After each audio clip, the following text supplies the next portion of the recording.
Okay, Assalamu alaikum. Welcome everybody to the session. So today we are going to start the class, and this is the first class of this week. So already we started chapter 2, and this is the financial statement and its analysis. And last class already we discussed about the financial statement. What does financial statement mean? And what are the different types of financial statements and how to analyze the financial statements. And today we'll go through some problems. So how to solve the problems like statement analysis and technique. You know, the ratio analysis is one of the important technique to analyze the financial statements. And there are different types of ratio already, you know it. So সেগুলি নিয়ে আমরা হয়তো আজকে একটু আলাপ করব। গত ক্লাসে কি আমরা কোনো ম্যাথ করেছিলাম?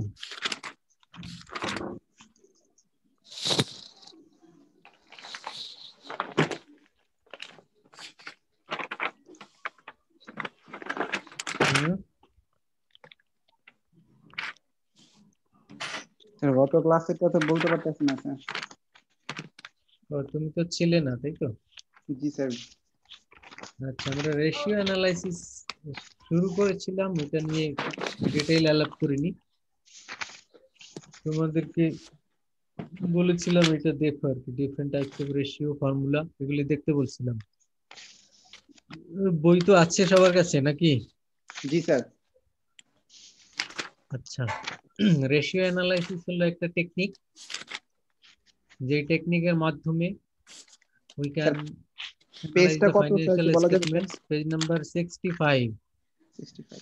So ratio analysis টা কি? এটা হলো একটা টেকনিক যার মাধ্যমে আমরা কি করি, we go through the financial statements analysis. Financial statement analysis এর জন্য এই টেকনিকটি সবচেয়ে বেশি ইউজ হয়। There are different other techniques. তো এখন এই ratio analysis there are different types. অনেক ধরনের রেশিও রয়েছে, তার মধ্যে ইম্পর্টেন্ট কয়েকটা আমরা আলাপ করব। যেমন লিকুইডিটি রেশিও, এর মধ্যে রয়েছে কারেন্ট রেশিও এবং কুইক রেশিও। এর দুটো তোমরা আগেও হয়তো শিখেছো। কারেন্ট রেশিওর ফর্মুলা কি, মানে কিভাবে এটা বের করতে হয় সেটা আমরা জানি, যে current asset divided by current liabilities. জি স্যার। কুইক রেশিও বের করতে হয় current asset minus inventory by current liabilities. এরকমের আরো অনেক রেশিও রয়েছে, আমরা আরো কিছু ইম্পর্টেন্ট রেশিও ফর্মুলা গুলি দেখবো। তোমাদের সামনে বই থাকলে তো দেখতেই পাচ্ছ যে ইনভেন্টরি টার্নওভার আমরা কিভাবে বের করতে পারি, cost of goods sold divided by inventory. তেমনি ভাবে রয়েছে day sales outstanding account receivable divided by sales by 360। এরপরে প্রফিটেবিলিটির মধ্য থেকে যদি আমরা দেখি নেট প্রফিট মার্জিন বের করা হয়, নেট প্রফিট বাই সেলস। তারপরে return on asset, net income by total asset, এভাবে আমরা বের করি। রিটার্ন অন ইকুইটি বের করি net income by common equity. তো এরকমের বিভিন্ন রেশিওগুলি আমরা বের করতে পারি এই ফর্মুলা দিয়ে। তো আমরা দুই একটা বের করে এবারে দেখবো যে কিভাবে বের করতে হয় রেশিওগুলি। সবার সামনে কি বই আছে?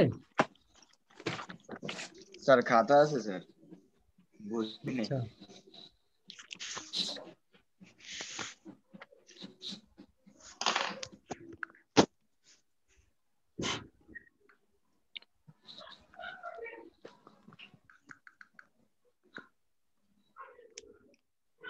বই না থাকলে তো আমরা রেশিও বের করবো কিভাবে?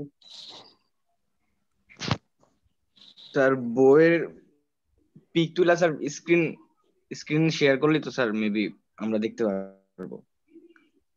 এই কার কাছে বই আছে গ্রুপে একটা পেজ তুলে দাও, page number 72।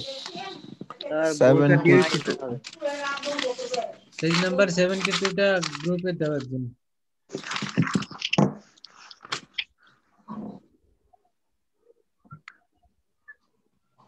Sir page number কত স্যার? 72 আর 74, ওখানে কিছু ডেটা আছে, ওটা দিয়ে দাও। Okay sir.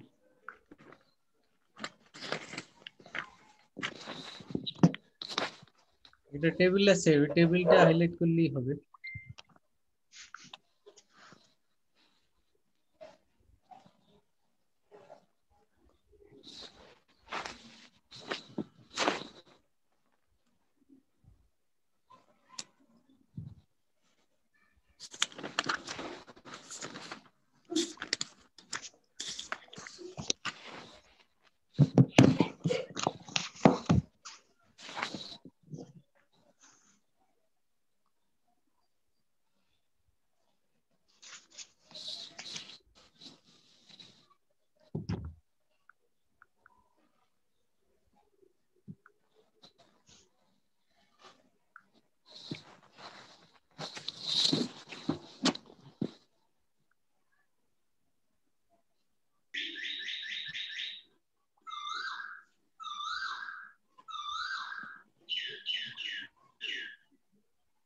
ওকে, দুইটা পেজ তোমরা দেখতে পাচ্ছ এবার?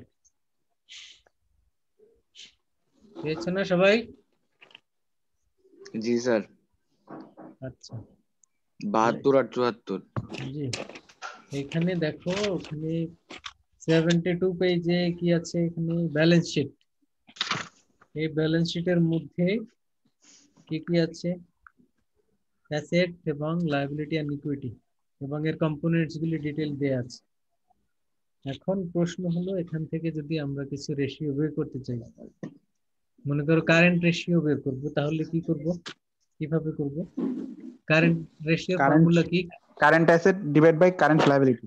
আচ্ছা, তো কারেন্ট অ্যাসেট কত? এখানে দুইটা কলাম আছে, 2009 এরটা বলো। 2009 হলো গিয়া 650। কত?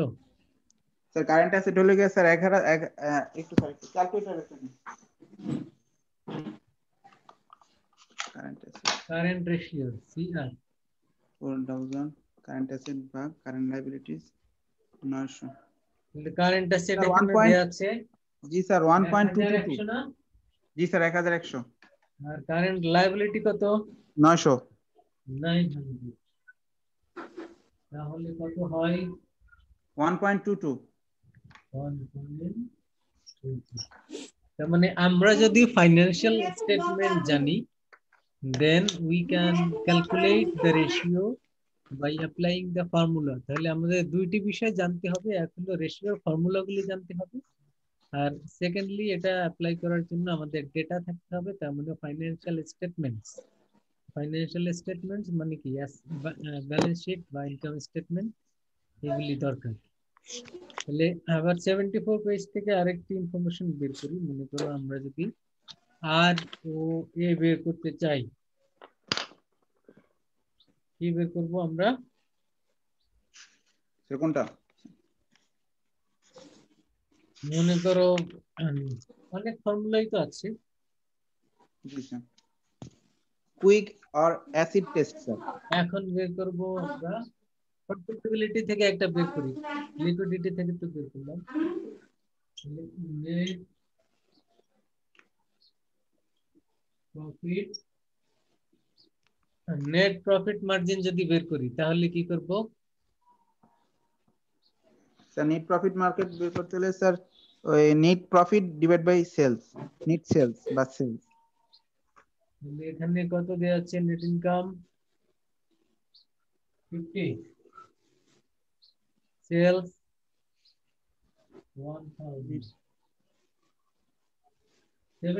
74 পেজে এখানে আছে সেলস কত? 1000 মিলিয়ন আর 50 মিলিয়ন, তাহলে কত হয়? স্যার আপনার স্ক্রিনটা দেখা যাচ্ছে না, বোর্ডটা। তার গোলা দেওয়া যায়। এখানে 74 পেজে আছে তো, এখান থেকে দেখে লিখো, আমি তো বলছি।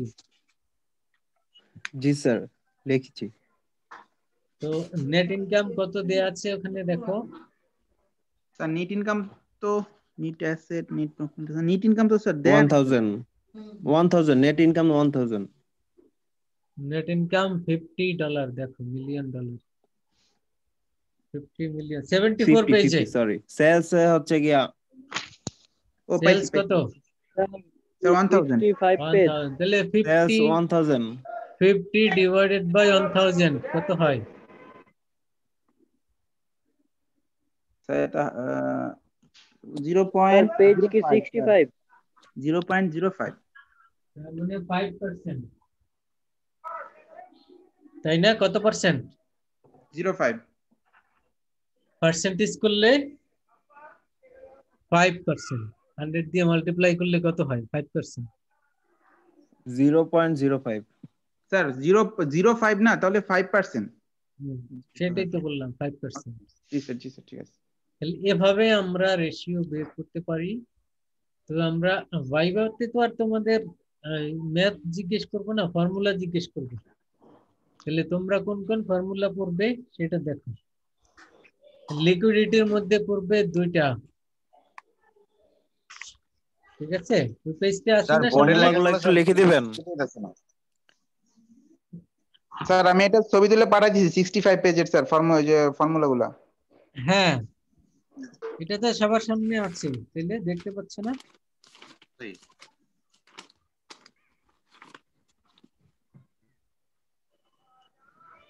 সিক্সটি ফাইভ পেজটা আছে সবার সামনে? জি স্যার। আচ্ছা, তাহলে তোমরা পরীক্ষার সময় তো ফর্মুলা জিজ্ঞেস করবে, কি কি ফর্মুলা পড়বে দেখো।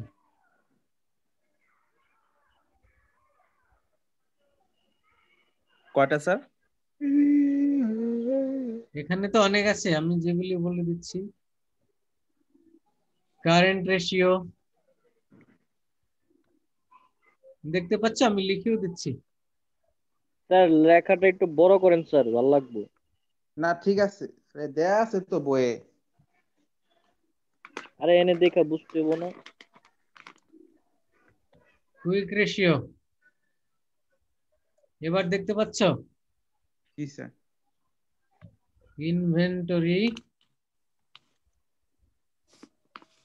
Inventory turnover,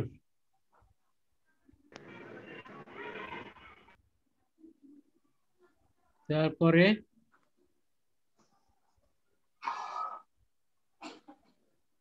total asset turnover. আমি ফর্মুলাটা লিখি নাই, শুধু নামগুলি লিখছি। ফর্মুলা তো তোমাদের সামনে আছে লেখা।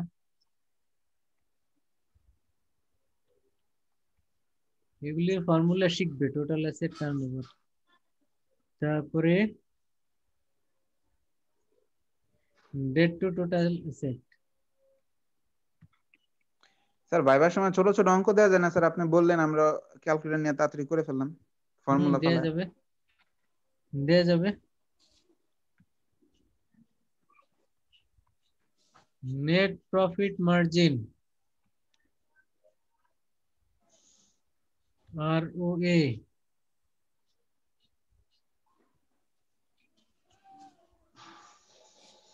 ROE,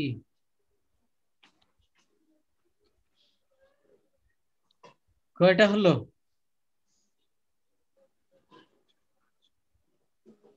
5টা 6টা 5টা উপরে আছে।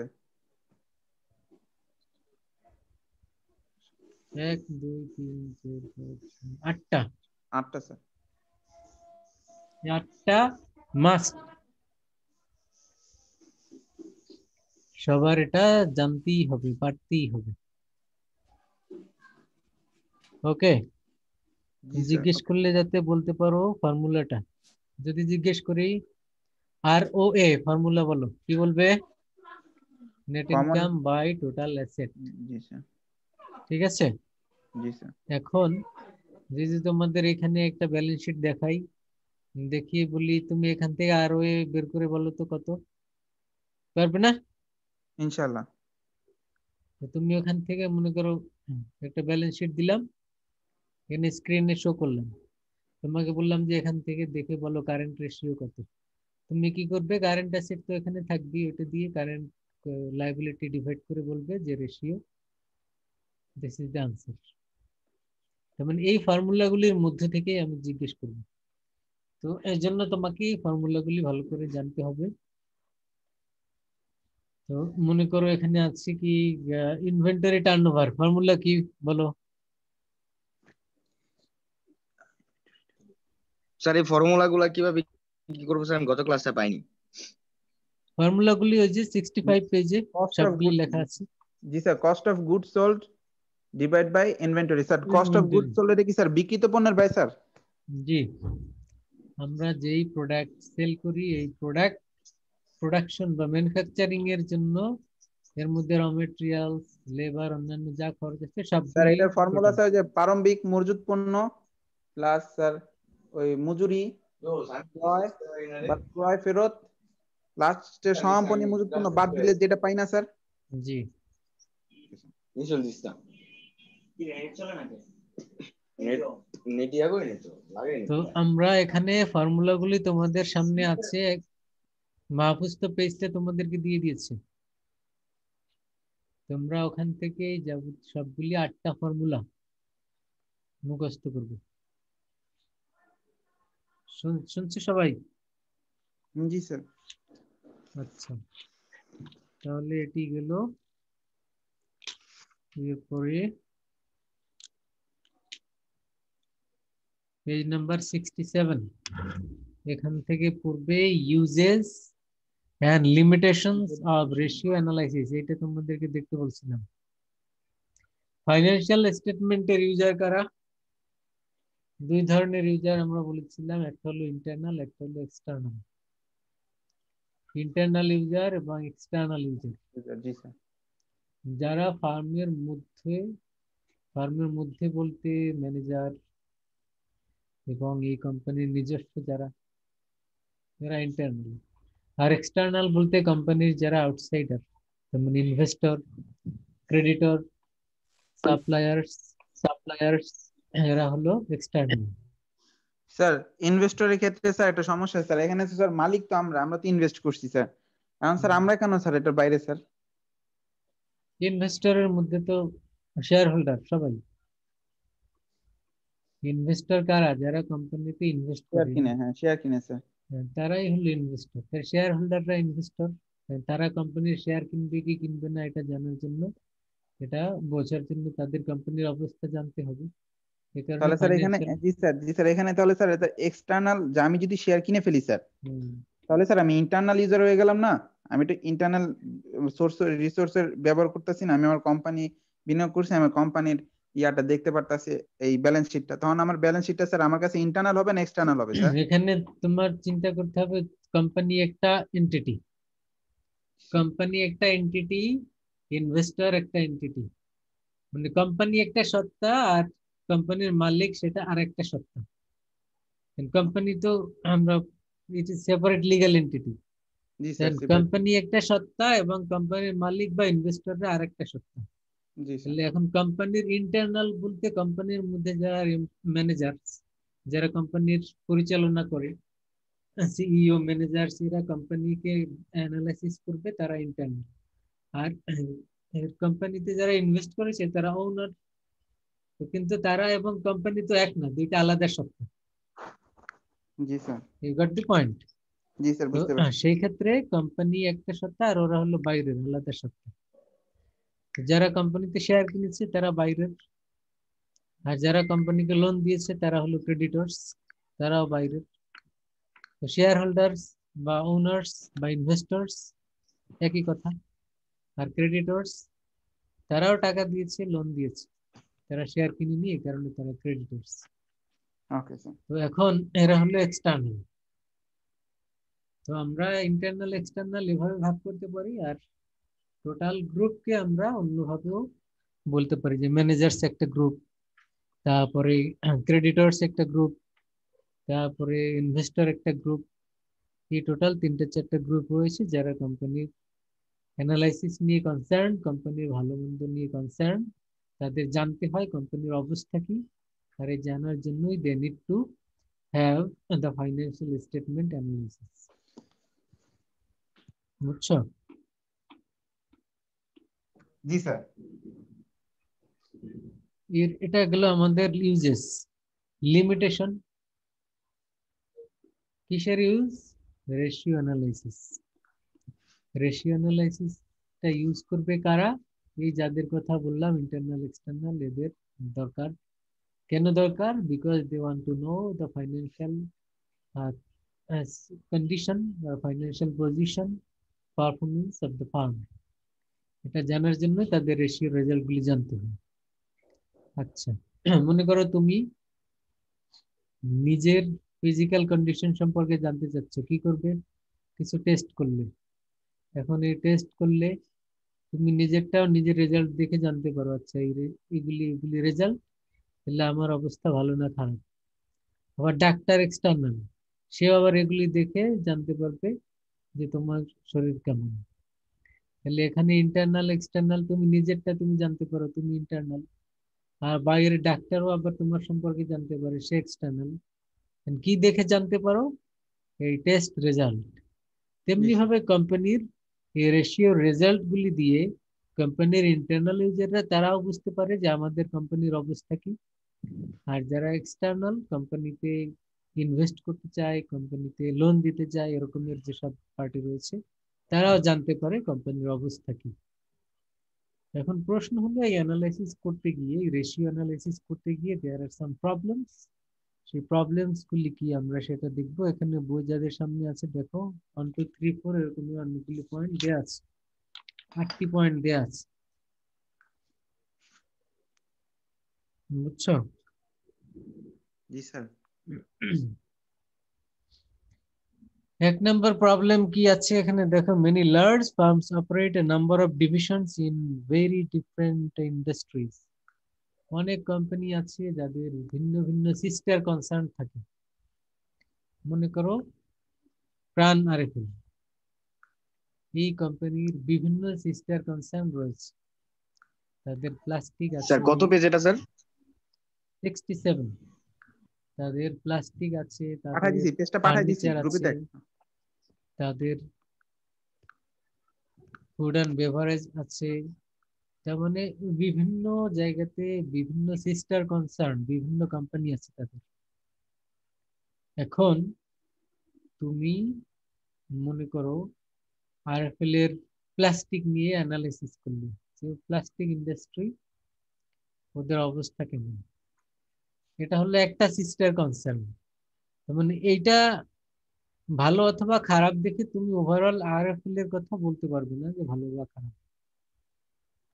তোমাকে এর ভালো বা খারাপ বোঝার জন্য ওভারঅল প্রাণ গ্রুপ, এই গ্রুপের অ্যানালাইসিস করে তোমার বলতে হবে তাদের বিজনেস কেমন। তুমি যদি একটা সিস্টার কনসার্ন অ্যানালাইসিস করে বলো যে সে ভালো অথবা খারাপ, এটা কারেক্ট হবে না। তো এটা একটা রেশিও অ্যানালাইসিসের প্রবলেম। কথা বুঝছো? জি স্যার। মনে করো তোমার বডি, পুরো বডি তো বিভিন্ন অর্গান আছে। এখন তোমার স্বাস্থ্য ভালো কি খারাপ, এটা কিন্তু তোমার পায়ে ব্যথা পেয়েছো এটা দেখে বোঝা যাবে না। পায়ে সাময়িকভাবে ব্যথা পেতেই পারো খেলতে গিয়ে, এটা দিয়ে শরীরের সুস্থতা ভালো মন্দ এটা বোঝা যাবে না। শরীরের ভালো মন্দ বোঝার জন্য সব অর্গানগুলির কন্ডিশন কি সেটা দেখে বুঝতে হবে। কালকে তোমার একটু জ্বর ঠান্ডা লেগেছে, একটু সর্দি হয়েছে, এটা দেখেও তোমার বোঝা যাবে না তোমার শরীরের কন্ডিশন ভালো কি খারাপ। তোমার এটা মানে ইম্পর্টেন্ট অর্গান বলতে কি, হার্ট কেমন, তোমার লাংস কেমন, তোমার কিডনি কেমন, তোমার লিভার কেমন, তার মানে প্যানক্রিয়াস কেমন, এই যেগুলি ইম্পর্টেন্ট অর্গান, এই অর্গানগুলি যদি ভালো থাকে তাহলে আমরা বলতে পারবো যে তোমার বডি কন্ডিশন ভালো।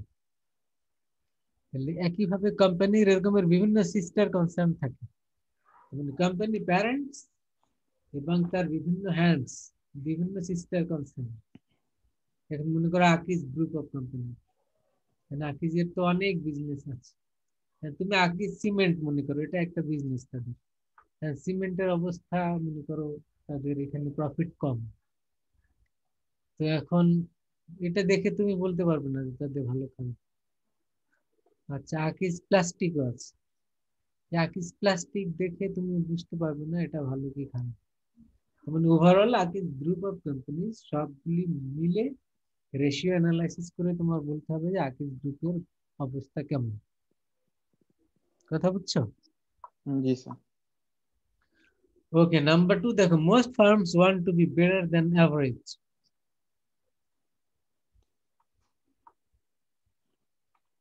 সবাই কি চায়? Better than average. জি স্যার। এখন তোমার রেজাল্ট যদি হয় অ্যাভারেজ, তার মানে এটা নট স্যাটিসফ্যাক্টরি। তোমার সিজিপিএ কত? মনে করো 3, তাহলে it is not satisfactory because average যদি হয় 3.3, তাহলে তোমার হতে হবে অ্যাবাভ অ্যাভারেজ, মানে কি 3.5 এন্ড অ্যাবাভ। মানে অ্যাভারেজ যদি 3.5 ধরি, তাহলে 3.5 এর বেশি হলে আমরা কি বলবো? ভালো। এর চেয়ে কম হলে খারাপ।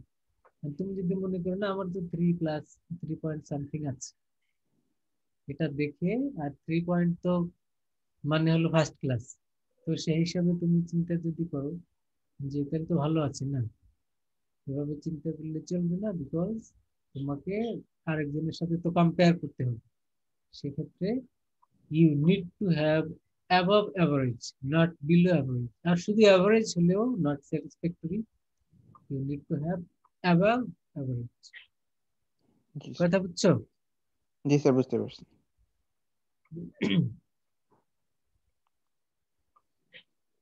অনেক সময় কি হয়, ইনফ্লেশনের কারণে আমাদের ফাইন্যান্সিয়াল স্টেটমেন্টের রেজাল্ট ডিস্টর্টেড হয়। কিভাবে?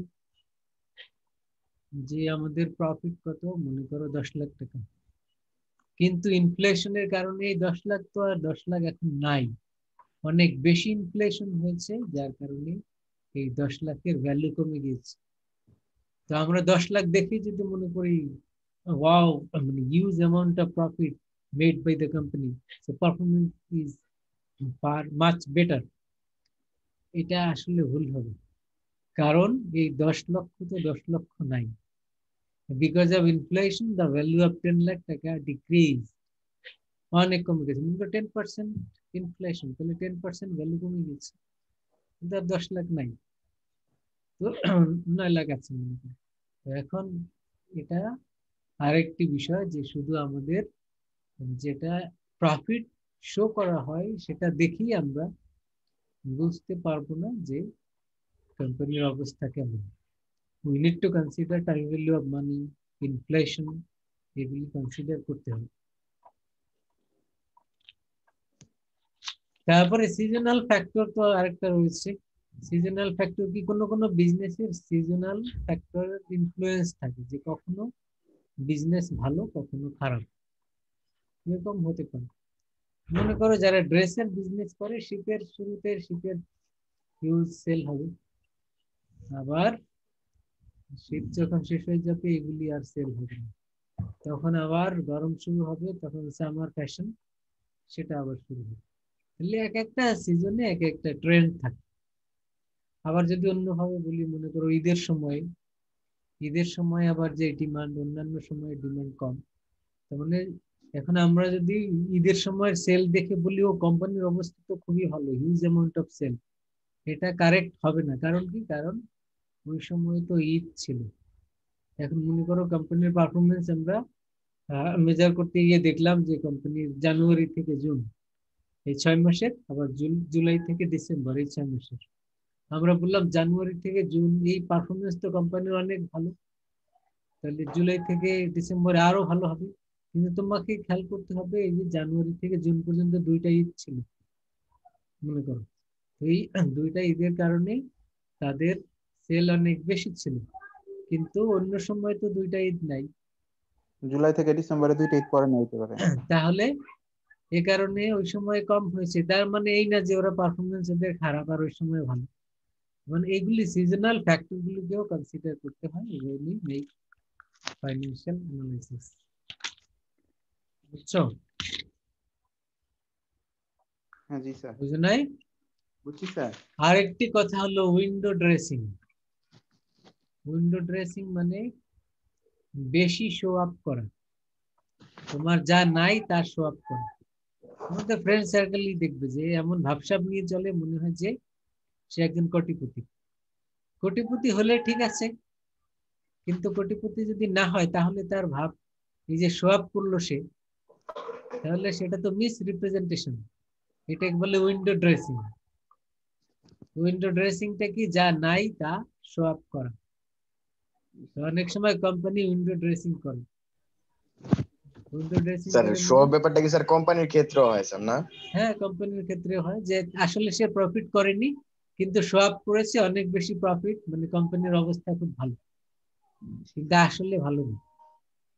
এখন এটা কেন করে? করে এই যে ইনভেস্টরদেরকে অ্যাট্রাক্ট করার জন্য, যারা বেশি শেয়ার কিনে তারপরে লোন পায়, এগুলির কারণে করে, মার্কেটে কোম্পানির পজিশনকে ভালো দেখানোর জন্য। এই বিষয়টাকে কি বলে? Window dressing. কথা বুঝছো? জি স্যার। উইন্ডো ড্রেসিং টেকনিক, এটাও মাথায় রাখতে হবে যে ফাইন্যান্সিয়াল স্টেটমেন্ট অ্যানালাইসিস করেই আমরা বুঝে ফেললাম যে ও কোম্পানির অবস্থা তো খুবই ভালো। নো, তোমার দেখতে হবে উইন্ডো ড্রেসিং আছে কিনা। তো তোমার ফ্রেন্ড একটা, মনে করো 2 লাখ টাকা দামের বাইক একটা নিয়ে ক্যাম্পাসে চলে আসলো, এটা দেখেই তুমি মনে করলে যে এটা তো বিশাল অবস্থা, যখন তখন বাইক কিনে ফেলে।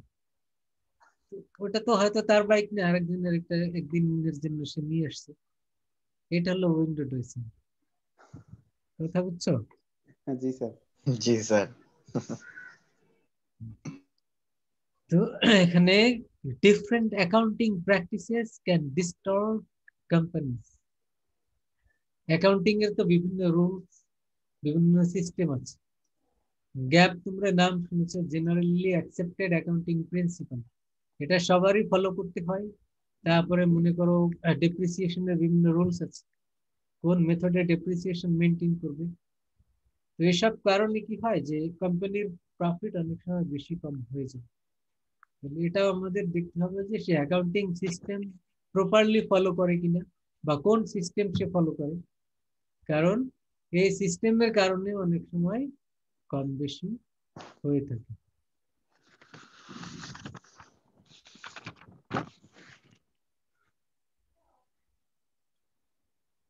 কোনো একটা রেশিও দেখে আমরা হয়তো কখনো পার্টিকুলার রেশিও দেখে বুঝবো না, যে current asset by current liability, মনে করি লিকুইডিটি রেশিও, এটা কোম্পানির অবস্থা ভালো, মানে এই রেশিও ইন্ডিকেট করে কোম্পানির অবস্থা ভালো। শুধু এই একটা রেশিও দেখে আবার বলতে পারবো না কোম্পানির অবস্থা খুবই ভালো, কারণ তোমার প্রফিট মার্জিন দেখতে হবে, তোমার টোটাল অ্যাসেট টার্নওভার দেখতে হবে, তোমার ইনভেন্টরি টার্নওভার দেখতে হবে, সবগুলি দেখে তোমাকে একটা কনক্লুশন ড্র করতে হবে।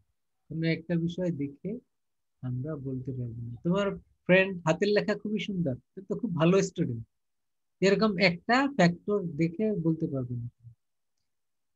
তোমার বুঝতে হবে যে তার ওভারঅল সবগুলি কেমন, সে পড়াশোনায় কেমন, সে রেসপন্স কেমন, তার সিজিপিএ কেমন, সবকিছু। আবার সিজিপিএ খুব ভালো, এটা দেখেই আবার বলতে পারো না সে তো খুব ভালো স্টুডেন্ট, কারণ সে হয়তো অন্য জায়গায় মানে লিখতে পারে, আবার সে বলতে গেলে সে পারেনি, তার মানে একটা সমস্যা আছে। এই কারণে সবগুলি ফ্যাক্টরি তোমার দেখতে হবে। কোম্পানির ক্ষেত্রেও এরকম, মানে একটা রেশিও দেখি আমরা বলতে পারবো না সে ভালো হতে বা খারাপ। স্যার ইনভেন্টরি স্যার টার্নওভারের উপরেরটা স্যার কি জানো স্যার? এটা cost of goods sold divided by sir inventory, এই যে cost of goods sold divided by inventory. হ্যাঁ স্যার, ওই যে আপনার স্ক্রল আপ করলে স্যার বুঝতে পারতো ইনভেন্টরির উপরে কি আছে স্যার, ওই ও আপনার আচ্ছা, স্ক্রিন বলতে। জি স্যার, ওটার উপরেরটা স্যার। এই যে এখান থেকে শুরু,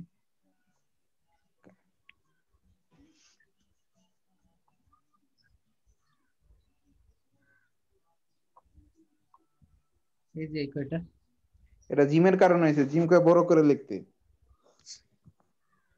এই কয়টা এখানে টোটালটা এখন দেখা যাচ্ছে। জি স্যার, হয়েছে স্যার। তো যাই হোক, এগুলি হলো আমরা কি বললাম, ফাইন্যান্সিয়াল স্টেটমেন্ট অ্যানালাইসিস এর প্রবলেম। তাহলে দুইটা বিষয় আমরা জানলাম, একটা কি, একটা হলো ইউজেস অফ রেশিও অ্যানালাইসিস, আর একটি হলো প্রবলেমস অফ রেশিও অ্যানালাইসিস। তোমাকে যদি বলা হয় what are the problems of ratio analysis, তুমি অন্তত এখানে তো 8টা পয়েন্ট আছে, কয়েকটা বলবে, অন্তত 3-4টা তো বলতে পারতে হবে। ওকে, জি স্যার। জি স্যার। তো এই চ্যাপ্টার থেকে মূলত আমাদের সিলেবাসের মধ্যে যা থাকবে সেটি হলো ফাইন্যান্সিয়াল স্টেটমেন্ট কাকে বলে, types of financial statement, sir আর কি এই পড়েছি 8টা আমরা। স্যার এই 8টা হইলো গিয়ে স্যার ডিসঅ্যাডভান্টেজ, যার কারণে স্যার ওই যে রেশিও অ্যানালাইসিস এই 8টা বিবেচনা করা হয় না, যার কারণে এই 8টা সমস্যা দেখা দিছে। হুম, আমরা যখন ইয়া করি ওই রেশিও অ্যানালাইজ করি তখন মনে হয় এই 8টা কোন একটা এই 8টা পয়েন্টগুলো বিবেচনা আনা হয় না, যার কারণে সমস্যাগুলো দেখা দিছে। জি জি, এগুলি বিবেচনায় আনলে আমরা কোম্পানি সম্পর্কে অ্যাকুরেট পিকচার পেয়ে যাব।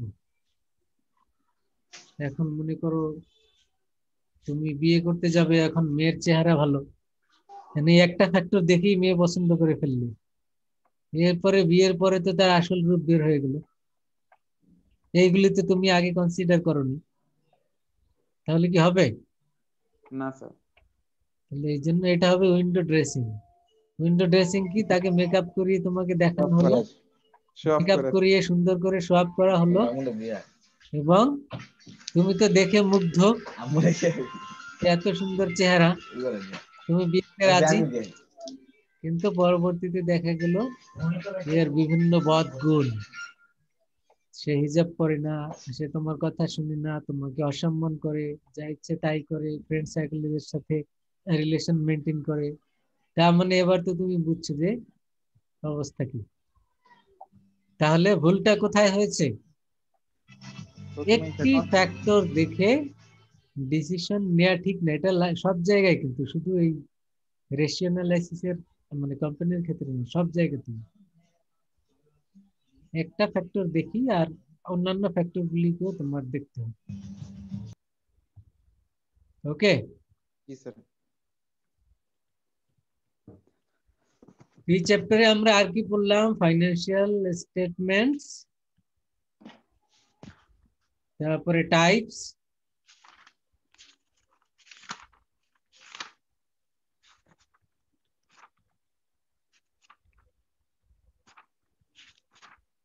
তারপরে টাইপস এর মধ্যে কয়টা স্টেটমেন্ট?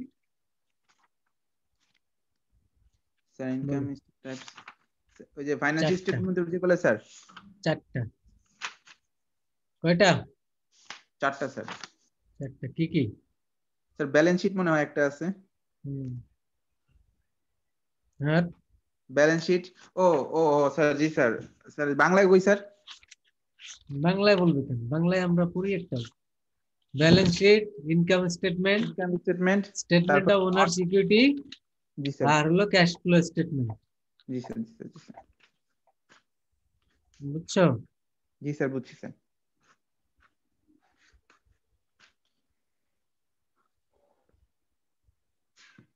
তাহলে এখানে আমরা এগুলি পড়েছি এই চ্যাপ্টারে, রেশিও গুলি এবং এই financial statement and its analysis. পরীক্ষার সময় জিজ্ঞেস করলে পারবে তো? ইনশাআল্লাহ স্যার, পারবো স্যার।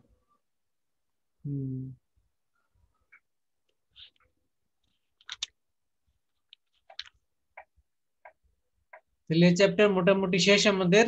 এখন না বুঝলে বলো, প্রশ্ন থাকলে বলো।